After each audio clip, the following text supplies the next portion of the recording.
তো সকল ভারতবাসী সাবধান হয়ে যাও, কারণ বাংলাদেশ আসছে ভারত দখল করতে। क्या? বিশ্বাস হচ্ছে না? আমি বলছি না, বাংলাদেশিরাই বলছে, তাদের মুখ থেকে শুনে নাও। আমরা আসতেছি ভারতে তোদের দেশ দখল করার জন্য।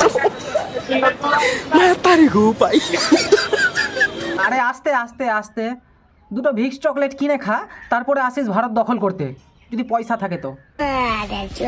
আমাদের বাংলাদেশ থেকে এক ফোঁটা তেল যেন ভারতে না যেতে পারে বা কোনো দেখা যাবে। আরে বাপরে, বাংলাদেশ থেকে এক ফোঁটাও তেল আসবে না ভারতে? তাহলে তো আমরা না খেতে পেয়ে মরে যাবো। মাথাতে মাখবো কি চান করার পর? এই ঠান্ডার দিনে মাখবো কি বডি অয়েল? আমরা গাড়ি চালাতে পারবো না যদি তেল না আসে তাহলে। তা বাংলাদেশ নাকি ভারতকে তেল দেয়, তা ভারত বাংলাদেশকে কি দেয় একটু দেখি। आइए देखते हैं बैठचंद मजा आएगा। সরাসরি দেখতে পাচ্ছেন ভারত থেকে কিন্তু অক্সিজেন প্রবেশ করছে বাংলাদেশ স্থলবন্দরে।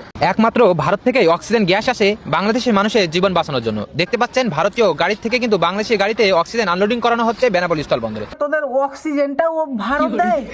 আমি সারা জানতাম না যে অক্সিজেনটাও তোরা নিজে বানাতে পারিস না। খাবার জিনিস নিচ্ছিস ঠিক আছে, তেলটা তো তোরা দিচ্ছিস আমাদেরকে, যা লিচ্ছিস, আবার অক্সিজেনটাও লিচ্ছিস, মানে নিঃশ্বাস নেওয়ার ভরসাটাও তোর ভারতের উপরে, আবার বলছিস ভারত দখল করে নিব।